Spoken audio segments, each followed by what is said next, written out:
Todos en febrero nos volvimos locos por el gran lanzamiento de Resident Evil Requiem, la novena entrega de la saga de uno de los mayores éxitos de Capcom. Desde las filtraciones locas donde todos estábamos modo detectives tratando de ver qué era real o falso, hasta las propias migajas de material oficial que nos daba Capcom, todos estábamos teniendo una euforia loquísima, porque no solo estaríamos de vuelta a la emblemática Raccoon City, sino que veríamos de nuevo a Leon Papucho S. Kennedy. Miren las imágenes. Este Leon demuestra un radical cambio de vibra, siendo ahora un agente implacable que puede contra lo que sea, teniendo un notable cansancio por el paso del tiempo, pero a la vez es más rudo y violento que antes, sufriendo lo que parece una infección viral que está por consumirlo. ¿Cuándo no Leon siendo infectado con alguna cochina? Pero bueno, este nuevo look de veterano operando en el límite absoluto de su resistencia física y cordura psicológica ha generado un nivel de expectativas e incontables análisis. Para eso estamos aquí. Vamos a tratar de comprender la magnitud de locura y esquizofrenia de la comunidad al ver a esta degradación heroica. ¿Y qué mejor forma de hacerlo que revisitando uno de los juegos que no solo cambió la mente de este personaje y le dio su boom de desarrollo, sino que también es un pilar de la industria del videojuego? Resident Evil 4.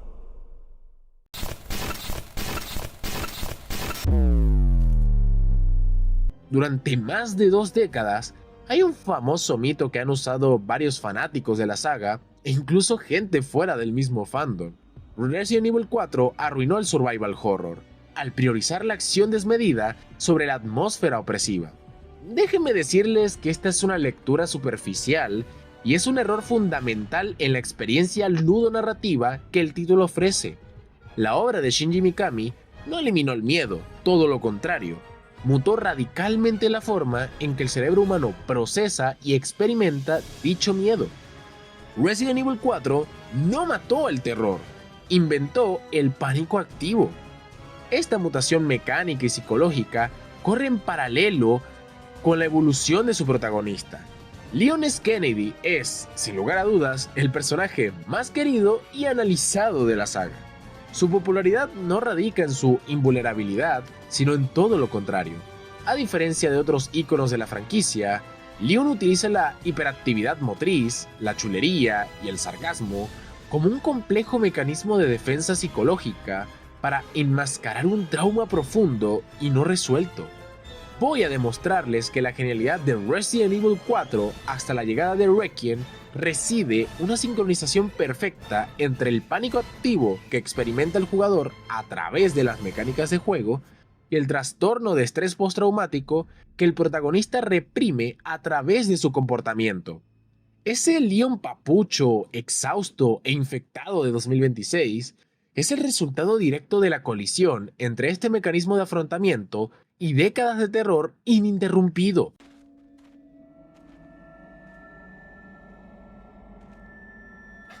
Where's everyone going? Bingo?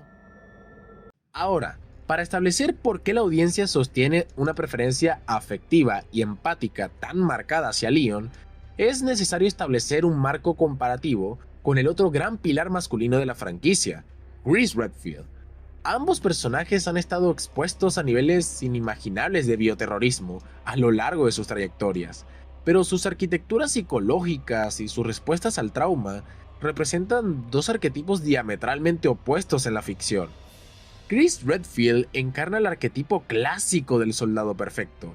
Sus raíces como operativo de élite del equipo STARS en el incidente de las montañas Arklay cimentaron una personalidad fundamentada en el deber, la lealtad inquebrantable a la cadena de mando y una brújula moral binaria. La aproximación de Chris al horror biológico se basa casi exclusivamente en la fuerza bruta y la superioridad táctica militar. En el imaginario colectivo de la comunidad, Chris es recordado por proezas de fuerza sobrehumana. Sí, voy a hablar de eso, ¿ok? Claro que voy a hablar de eso.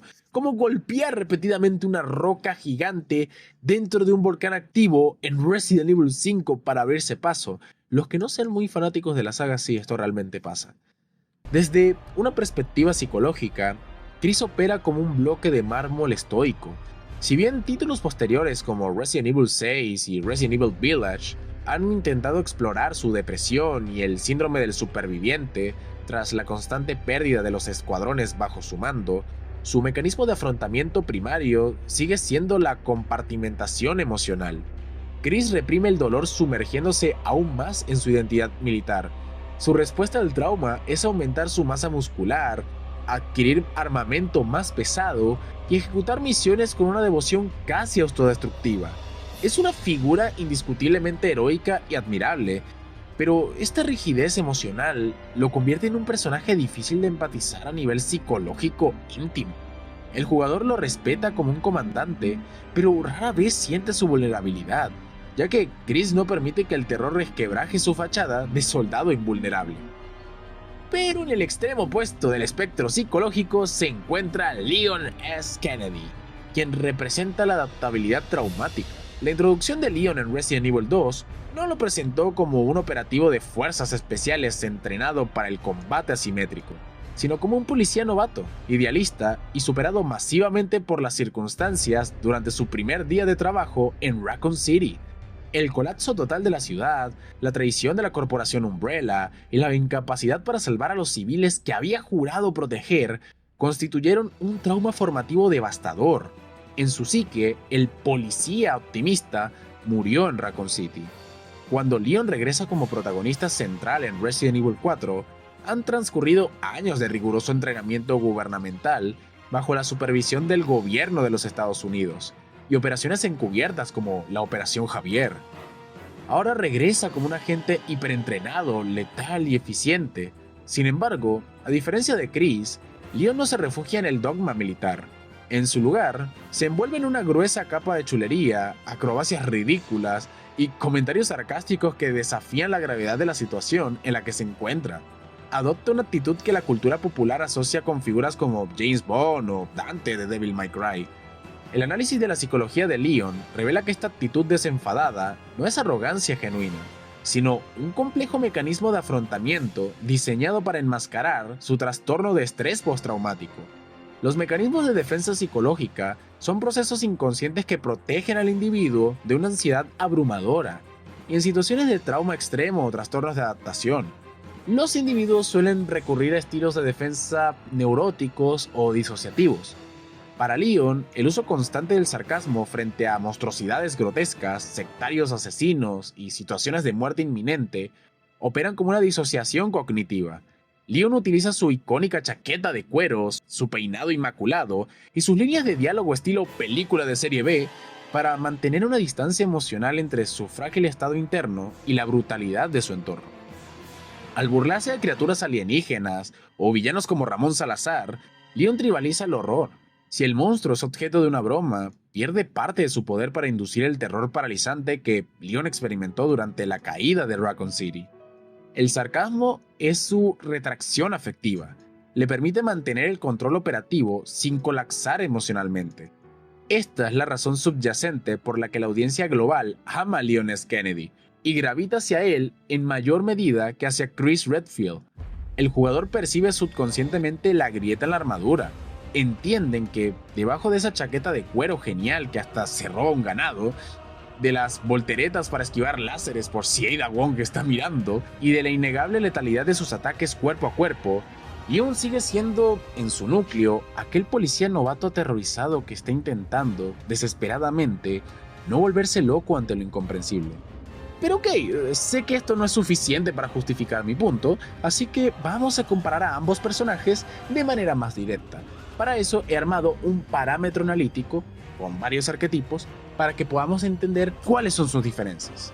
Primeramente, el arquetipo ludonarrativo. Chris es un soldado clásico, es un comandante estoico, él puede contra todo. Leon S. Kennedy, en cambio, es un superviviente adaptable, es un agente solitario. Su origen del trauma es que Chris perdió a sus camaradas en operaciones tácticas, en Arklay, Edonia, La Xi'an. Leon, por otro lado, su trauma es el colapso social y fracaso en la protección de civiles. Raccoon City seguirá siendo su mayor trauma. Ahora, ¿cuál es su mecanismo de afrontamiento? Chris tiene la compartimentación emocional, la hipertrofia física y la devoción absoluta a la misión. Leon, por otro lado, usa el sarcasmo, la disociación cognitiva y la trivialización del peligro. Es, por decirlo así, un escudo estético. Ahora, su gameplay también nos dice bastantes cosas. Chris utiliza la fuerza bruta, armas de grueso calibre, posicionamiento táctico estricto. Leon es más de agilidad, maniobras acrobáticas evasivas, dominio del combate cercano con cuchillo. No por nada le ganó un 1v1 contra Ada. Su relación con el miedo. Bueno, Chris tiene una supresión total a través de la disciplina militar y la agresión directa. Leon, por otro lado, usa el enmascaramiento a través del humor negro y la teatralidad para mantener la cordura operativa. Entonces, ¿qué vector de empatía le genera al jugador? Chris genera admiración por su resiliencia inquebrantable y fuerza física protectora, pero Leon genera una conexión profunda por su vulnerabilidad enmascarada y humanidad subyacente.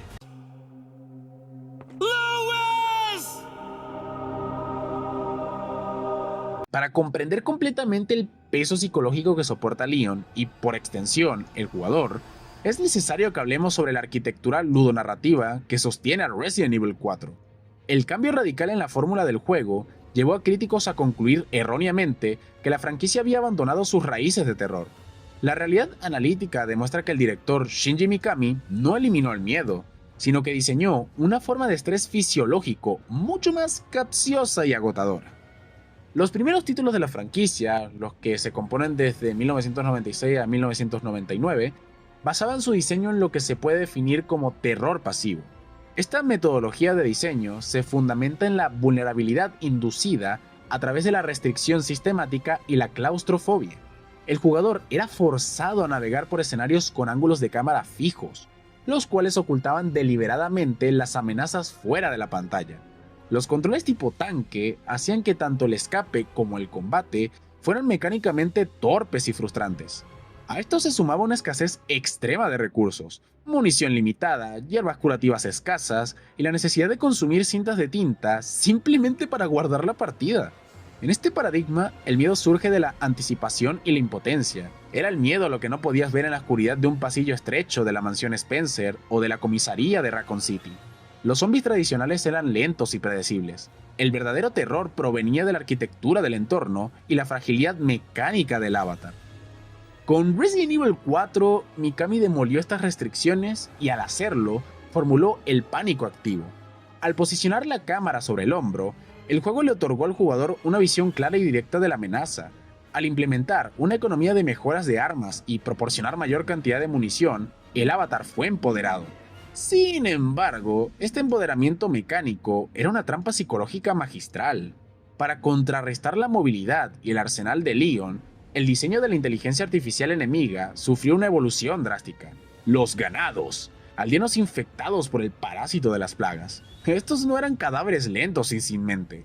Eran enemigos altamente agresivos, organizados y perturbadoramente inteligentes, cuando quieren. El pánico activo cambió la fórmula al miedo a ser abrumado. El jugador ya no temía a un zombie solitario en un cuarto oscuro. Ahora experimentaba terror absoluto ante una turba de decenas de aldeanos que se comunicaban entre sí. Te flanqueaban, bloqueaban las rutas de escape, utilizaban armas arrojadizas, te ponían trampas para osos y te perseguían implacablemente a través de escenarios abiertos. Este diseño obliga al jugador a procesar información a una velocidad vertiginosa, calculando constantemente el control de multitudes, la gestión del espacio y la conservación estratégica de recursos en tiempo real. El pilar fundamental que sostiene esta arquitectura del pánico es, sin lugar a dudas, la psicoacústica del juego. El equipo de sonido de Capcom, incluyendo el director de sonido Hiroshi Tamura y el compositor Kota Suzuki, quienes regresaron para el remake, gracias a Dios, diseñaron un paisaje sonoro calibrado específicamente para manipular el sistema límbico del jugador. La banda sonora y los efectos de sonido en Resident Evil 4 no son meros acompañamientos estéticos, son armas de manipulación emocional que generan estrés crónico. El ejemplo más emblemático ocurre durante los primeros compases del juego en el pueblo. La tensión latente se rompe repentinamente cuando un ganado avista a Leon y grita. Este grito icónico actúa como un detonante psicológico inmediato, señalando al cerebro del jugador que el sigilo ha fracasado y que una horda violenta está en camino. Este estrés se eleva a niveles críticos con la introducción de enemigos de élite.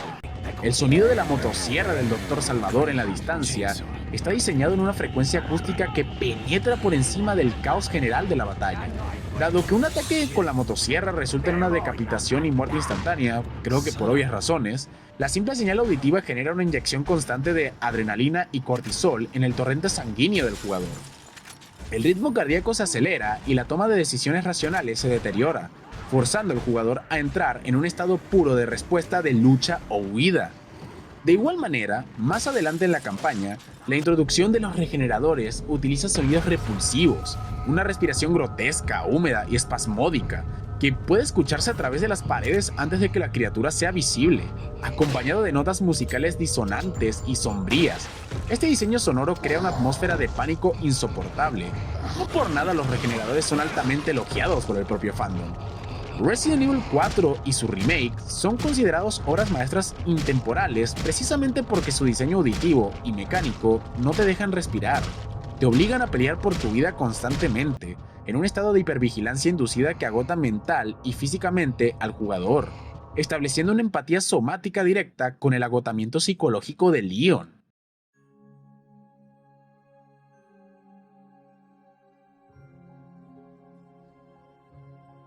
La llegada del aclamado remake de Resident Evil 4 en 2023 no solo supuso una actualización gráfica y un refinamiento de los controles, sino que ejecutó una profunda recontextualización psicológica del protagonista. Esta obra funcionó como el puente narrativo esencial que conecta al agente sarcástico del pasado con el veterano al borde del colapso que protagoniza Resident Evil Requiem. El remake tomó la decisión deliberada de humanizar aún más a Leon, despojándolo de la invulnerabilidad casi caricaturesca de la entrega original para mostrar el costo real de su trauma. Desde las cinemáticas iniciales, el juego establece explícitamente que Leon está ahogándose en su culpa por los eventos de Raccoon City. Considera su incapacidad para salvar a figuras como Kendo, Annette y Ada como un fracaso personal imperdonable. De manera simbólica y literal, carga consigo el cuchillo de combate que le entregó el teniente Marby Braham, utilizándolo como un ancla psicológica hacia los ideales policiales que teme haber perdido. A lo largo de la campaña del remake, la fachada de chulería y sarcasmo se resquebraja repetidamente, revelando un hombre mucho más vulnerable y cansado. Esta vulnerabilidad se expone magistralmente a través de sus interacciones con tres personajes que actúan como espejos psicológicos. Primeramente, Ashley Graham. Con ella, Leon baja sus defensas. Cuando ambos son infectados por las plagas y Ashley sucumbe al pánico, Leon no responde con arrogancia, sino con empatía profunda, validando su miedo para evitar que se sienta aislada. Salvar a Ashley se convierte en su vehículo terapéutico. Es su oportunidad de hacerlo diferente esta vez, y expiar su fracaso en Raccoon City. Número 2. Luis Serra. Leon inicialmente proyecta su odio a su Umbrella sobre Luis, juzgándolo duramente. Sin embargo, el sacrificio altruista de Luis obliga a Leon a confrontar la noción de la redención. La muerte de Luis le enseña a Leon que el pasado no define irremediablemente el futuro, permitiéndole procesar parcialmente su propia culpa.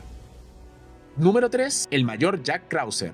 Krauser representa la sombra junguiana de Leon. Es el reflejo oscuro de lo que ocurre cuando un soldado se quiebra por completo bajo el peso del trauma, en este caso, la Operación Javier, y recurre a la búsqueda del poder puro y la venganza biológica para compensar su sentimiento de impotencia. Al derrotar a Krauser y heredar su cuchillo, Leon toma el peso del legado de su mentor, negándose a convertirse en un monstruo. A pesar de la catarsis lograda al final del incidente en España, las siguientes 2 décadas de incesante guerra contra el bioterrorismo a nivel global, abarcando los eventos catastróficos de Resident Evil 6 y múltiples incidentes aislados, han erosionado implacablemente las defensas psicológicas de Leon. Esto nos conduce directamente al sombrío y violento escenario del 2026. Resident Evil Requiem funciona como la culminación de este extenso y traumático arco narrativo, llevando a la franquicia de regreso a sus orígenes literales y temáticos. El juego se estructura en torno a una campaña dual que alterna entre dos perspectivas fundamentales. Por un lado, tenemos a la recién llegada Grace Ashcroft, una analista de inteligencia del FBI e hija de la legendaria reportera y superviviente de Outbreak, Alyssa Ashcroft, que creo que todos nos quedamos sorprendidos de que hubiera una representación tan directa de Outbreak. Grace investiga una serie de muertes relacionadas con un nuevo patógeno en el Hotel Greenwood del Medio Oeste, el mismo lugar donde su madre fue misteriosamente asesinada años atrás por una figura encapuchada ligada al villano Victor Gideon. Las secciones del juego de Grace están diseñadas como un retorno absoluto al terror pasivo. Obligada a utilizar una perspectiva en primera persona, o también tercera, la experiencia de Grace se define por la impotencia, la escasez extrema de recursos, con ratios de enemigos sobre munición de 5-1, y mecánicas clásicas opresivas, como la necesidad de gestionar cintas de tinta, para guardar el progreso a costa de sacrificar ítems de curación. Grace representa la fragilidad humana frente al terror biológico. Su campaña es lenta, claustrofóbica y basada en el sigilo. El contraste ludonarrativo con las secciones de Leon no podría ser más violento. ¡Y cómo me encanta!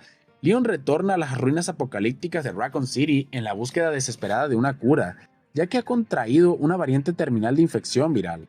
Las mecánicas de Leon son la máxima expresión del pánico activo, armándolo con escopetas, rifles y un hacha de combate para destrozar hordas en combates cuerpo a cuerpo. Sin embargo, la acción desenfrenada en Requiem ya no se presenta como una aventura heroica ni estilizada. Se enmarca como una brutal fantasía de poder que nace de la venganza y la desesperación. El Leon oscuro, violento y operando casi al límite de la cordura que vemos hoy haciendo equipo con Grace Ashcroft es el resultado directo de todo lo que tuvo que reprimir en el pueblo de España y en Raccoon City. El escudo estético de sarcasmo ha cedido ante la gravedad de la infección que corre por sus venas. Además, el juego introduce el innovador sistema de zombies mutantes, una mecánica donde los enemigos evolucionan en tiempo real en respuesta a las tácticas de combate del jugador. Esto significa que la violencia hiperactiva de Leon genera monstruos cada vez más formidables, creando un ciclo de retroalimentación de trauma continuo y estrés biológico donde sus décadas de entrenamiento se vuelven insuficientes. Resident Evil 4 nunca abandonó el terror. Simplemente lo evolucionó hacia un modelo de hipervigilancia activa y agresión inducida que sincronizó el estrés neurológico del jugador con el trauma oculto del protagonista. Leon S. Kennedy se ha consolidado como el pilar emocional de la franquicia precisamente porque, bajo el lente superficial de un héroe de acción de Hollywood, yace una mente fracturada, mientras que arquetipos como Chris Redfield combaten el miedo asimilándose a la maquinaria bélica.